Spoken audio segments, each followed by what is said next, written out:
Hi, I will do a YouTube video about short version of Conversations with God Book 1. Normally the audiobook was like 7-8 hours and I did a 25 minutes Turkish video. Now I want to do an English version too if I can. Let's see. Neil Diamond Walsh is the writer, and it happened to him, this thing. It's like a voice in his head which knows everything. That voice apparently he doesn't know the answers to questions. In 1992 his life is everything goes bad in his life, and he started to write that God, you did this, God, you did it, everything is good on my life, why did you create it like that? And when he wrote all the letter and he was throwing the pen aside, but his hand kept writing the answers to his questions, his judgments, his negative complaints, blah blah blah. And uh, God says, I don't like words because words are utterances. I mean, they are the weakest way of communication. Life experiments, feelings, beliefs, thinkings, imagination is the main communication of God. God says, listen to your sixth sense, your inner voice. That is my voice, God says. And if you cannot be silent, if you can't meditate or something like that, you cannot hear that noise. You have to volume down the outer voice, then you can see inner voice. God says, happiness, peace. If you feel these things, it means that these words are from God, he says.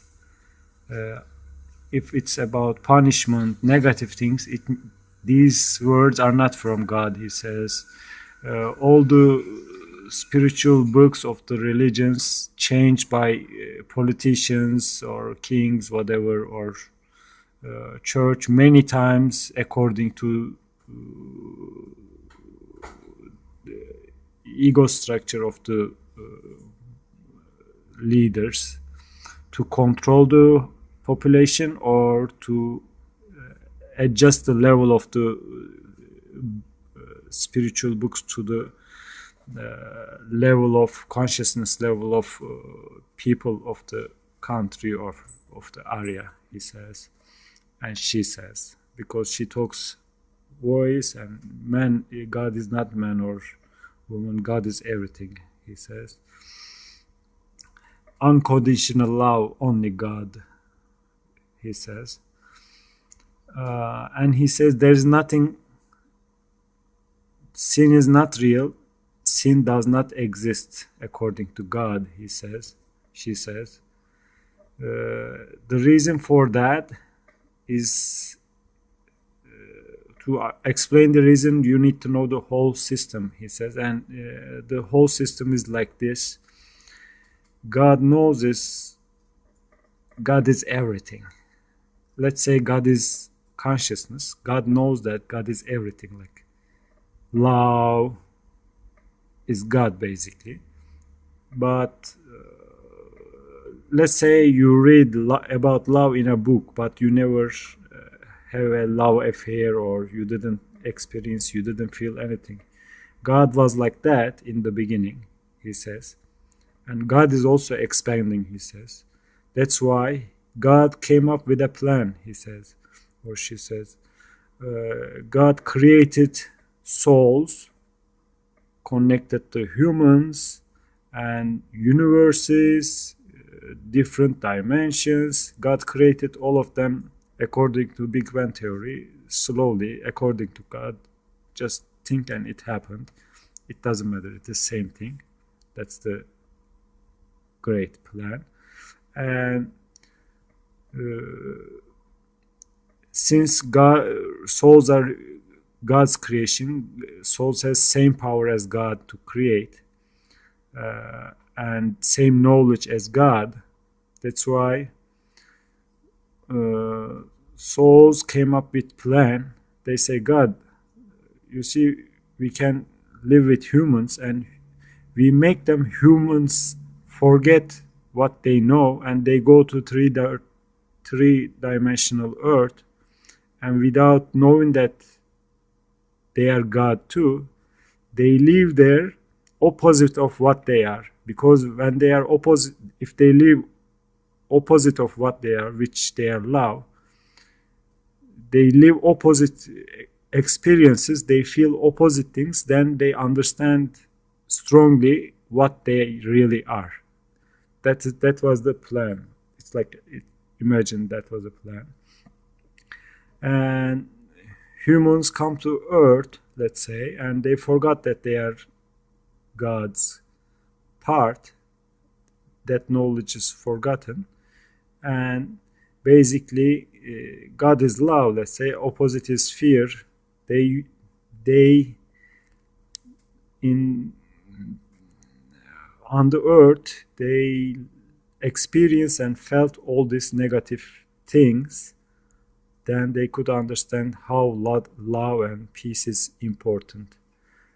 By that way, humans learn, pass, and human souls pass this information to God. I mean, it's like God is knowing and God is experiencing. They come together, they become a bigger God, more expanded experience God. We are God's tools to experience and feel. We are making God know himself, herself. Anyway, because humans experience these negative things on many lifetimes, at the end, human ego says, "Okay, I'm done." Try to suicide or other thing could be on his knees. Human can ask help from God or for anybody. Anyway, till that time, human is atheist, does not believe in God. Maybe just socially believing, but does not living the truth of God. Humans believe, like Darwin said, fittest is the survivalist of the fittest. That's why this is a fear that if you are not fit, you will not survive. This is the basic fear of humans, and this belief creates, and we say create because human is also God. Human creates too, and because human believes fittest survives, human is a fear that if I'm not fit, I will not survive. Because negative fear has a very powerful creation power, and human is God. Basically, this thinking or belief creates many negative things. That's the basic system. Because we think, we believe, we talk, and we act on it, we create whatever we focus on. That's the basic system. And basically, the biggest negative events happens because whole humanity's consciousness come together and unconsciousness come together, and they create very big events for their city, for their country, for their streets, for their neighborhood, let's say. And all persons act upon according to their level of consciousness, how good, how bad this negative event affected their own life. And if you see what the world is living now, you can understand how bad the situation is. And let's come to help part, how God help us. God always sends his prophets or enlightened persons, let's say, like Jesus, like Moses, like Muhammad, like any, maybe some specific gurus, some saints, blah blah. Always there are couple of people on earth, they are enlightened person. They are ready to help whoever wants to be an enlightened person too. And all enlightened person or prophets, everybody, only they have one message. They say, listen your inner word. Don't listen TV, radio, silence down all the voice outside, no internet, no newspaper. Try to focus on yourself. It's kind of like meditation kind of thing. And the sixth sense, the inner voice, is God's voice or your soul's voice or your clever wisdom voice. Basically, it is also your voice because you are God too, piece of God. It's like your sixth sense, let's say, whatever. This voice tells you the best way to reach to good way, let's say, unconditional love or happiness or peace. Life's purpose for human is to find this connection and live that truth, because when you live that truth, you will be example to others. You will be like enlightened person, and other persons will see your happiness and your peace, and they will you attract them like a magnet to yourself. Don't try to explain or talk to them because they will not listen, because they have ego. As an enlightened person, when bad things happens, because we are in three dimension earth, when bad things happens, we just observe it and we ask ourselves, how can I fix this problem? How can I make it better? How can I make good from this negative experience? What did I learn from that? And according to your level of power or richness or wealth, you act upon that. If you are, let's say, if you cannot do anything, at least support who is doing something good. That's being an enlightened person. And life purpose is unlimited happiness, unlimited peace, to experiencing and feeling. And when we feel and experience, God feels and experiences it, because we are parts of God. We are God's too. Basically, we are a total of us is God. There is no different than us. God is not out of us. All of everything becomes God. And our soul makes a rough plan for our life. Basic main points are prepared by our souls, and we humans live our lives, and we experience these soul's plans, and we decide freely, choose which way we go, and according to this, soul can make new plans, and we choose again and again. That's the play, that's the game. And let's talk about a little different things about on the book. God says, let's say you are asking for wealth, you want money from God. The main idea, God understands that, okay, she's asking money. It means she's poor. She believes that she's poor, he's poor. And God and universe brings us more poorness, less wealth, because universe respects us, because universe knows that we are piece of God, we are God too. Then we create more poorness, because universe is in our universe has to do whatever we say, because we are God. And let's say if you want health, universe understand the idea behind the idea is you are not healthy, and universe say, oh, God believes, this human God believes she is not healthy, I will give more unhealthiness, more disease. That's why uh, we should we should be careful about if we are judging something, if you are thinking something, if you are believing something. It should be, we should switch it to positive way. I think the more we believe, the more we think, the more we talk, the more we act upon, the more we create more strongly.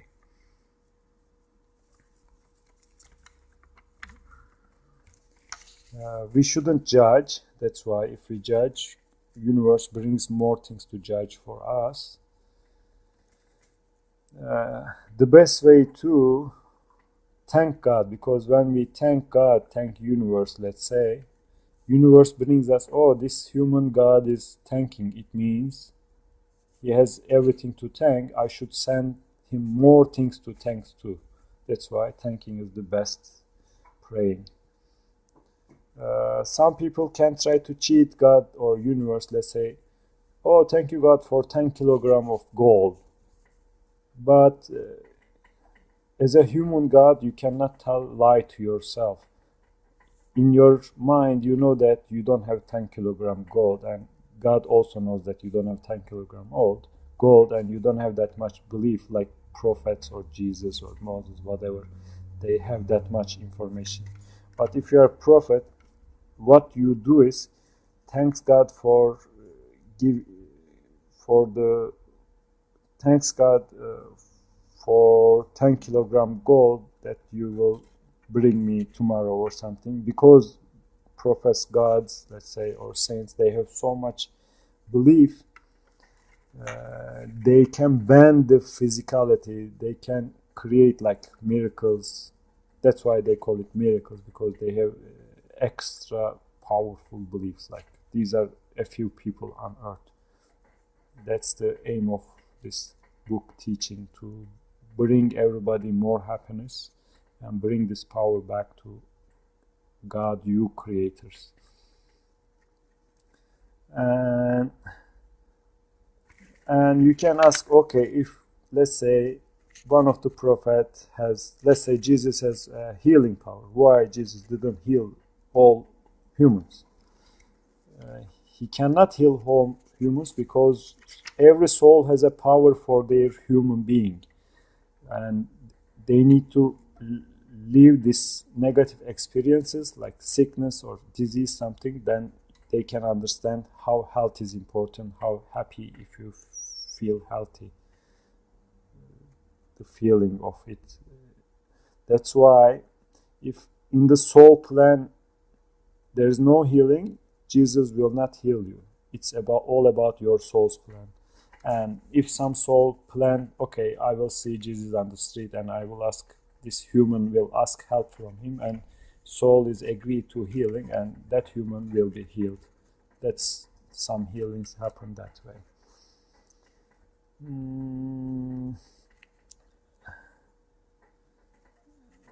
In short term, everything, good or bad, it doesn't matter is it good or bad. Everything is perfect, created perfect. That's why we shouldn't judge anything as good or bad.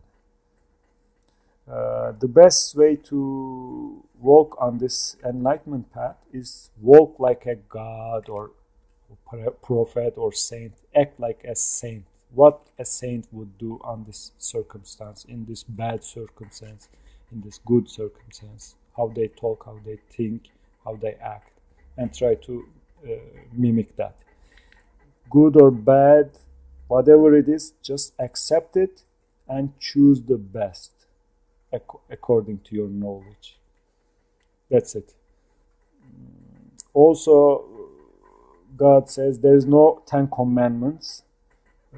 The rulers of the time or the church, they change it. They are commitments. They are like a clues. If you are walking on this enlightenment path, you will see that you will do these things. You will not care about humanly relationships, money or finance or sex that much. You will focus on God's love.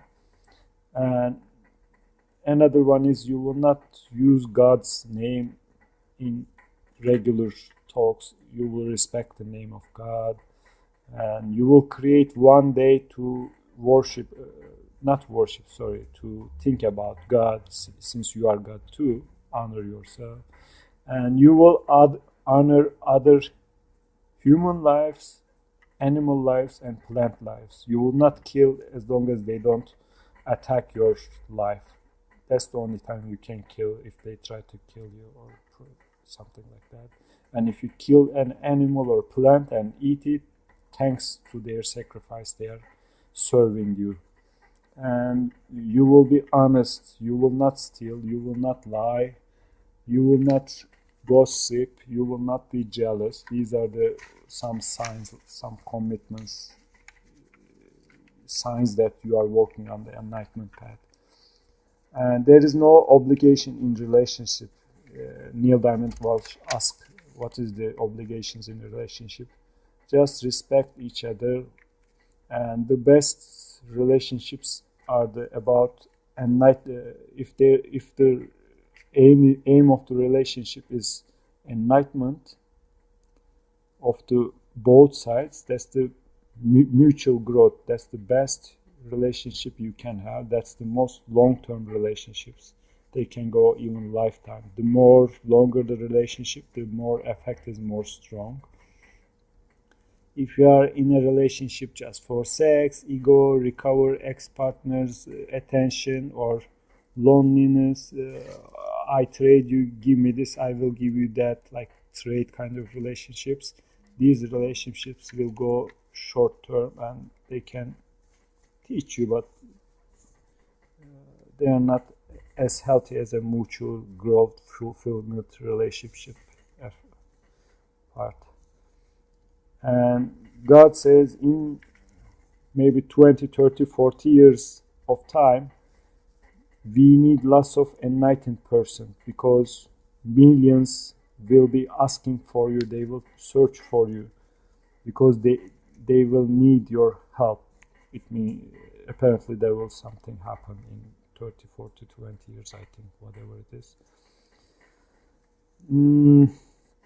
And according others, also there is, God says, you live many lifetimes on earth. Let's say you become king, you become slave, you become hero, you become woman, you become man. You live like hundreds of lifetimes. You experience everything, you felt everything. That's why you are becoming an enlightened person now, because there's nothing left to experience for you. That's the ultimate happiness, ultimate peace, being an enlightened person, being like a prophet, saint, or something. Let's say you feel poor, and you are poor. Let's say you are poor because universe supports you, because it's the idea about poorness is you believe money is bad, root of all evil. Money is limited. Money doesn't come freely. These are root thoughts that universe doesn't give you money. You should change these thoughts, then you will have money. Money is not bad. Money is not limited, and money can come freely. These are the right thoughts. If you wanna believe them, you will bring money, and act upon them and talk about them, you will bring money to your life.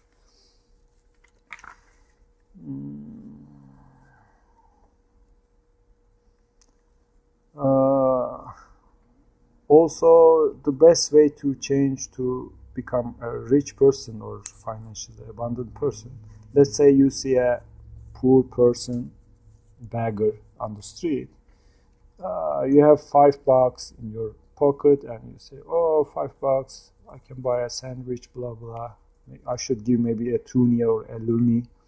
And you keep walking towards the beggar, and you are trying to find a toonie, and you keep walking, and you couldn't find one toonie or loonie. You found a 25 cents or 10 cents, and some penny maybe, and you feel ashamed, or I will give 25 cents to that beggar, and instead of giving it, you just walk away. Don't do that. Whatever comes to your mind first, act like that. Become like a saint and follow your first impulse. That's the secret to bring financial abundance to your life, it says.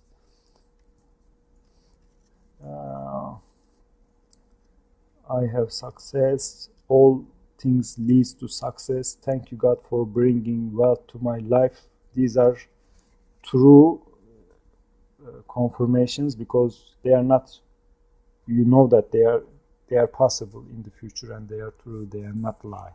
These are good ones, you can say to yourself. Also, another part is God says that you are created from three pieces. One is human body, but human body has also unseen part. When you die, the human body disappears, but the unseen part never disappears. It's like energy field or something like that. When this energy field think and concentrate, creates human body. Anyway, human body has physical and unseen part, and your soul and your mind. When you die, you left human body here, but your magnetic body, your mind and your soul goes and makes plan and come with new human body kind of thing, he says. That's why take care of your physical body too. Do some exercise, eat healthy, he says. He says, since you know that you are God, you are learning that you are a God, try to find a job that you love, because as a God, if you hate your job, you shouldn't do that. But let's say the worst case scenario, let's say you don't have money anymore and you will stay on the street in the cold, and this is not good your body's health. At that time, you can find a survival job, and the idea is you should love that job, because respect that job, that job saves your body from cold street, because you earn money from that job and you can pay rent and you don't need to be in the cold. That's worst case scenario. But since you walk as an enlightened person, believe me, like a magnet, you will bring financial happiness, physical happiness, everything to you like a magnet. Don't worry about it. God says, fear, hate, these negative emotions also creates disease in our body, and also air pollution, food pollution, water pollution.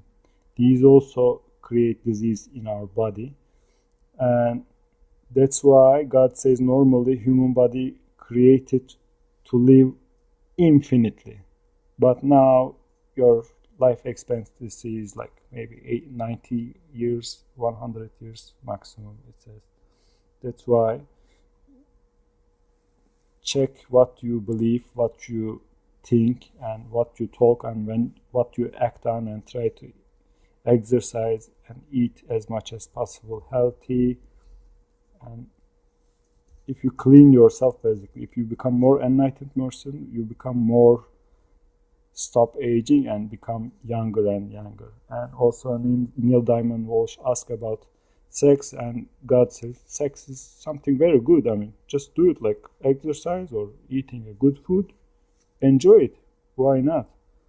And it's not a sin like your religious people, or they try to control you. They try to suck your energy. That's why they use it.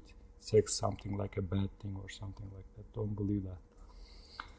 And also, if you have any question to God, watch out, listen to your inner self, or check the TV program. Maybe actor and actress will give you the answer on the TV show, or your inner voice will give you show, or watch the word of the songs when somebody is singing. You will see an answer to your questions. That's short book one. Bye bye.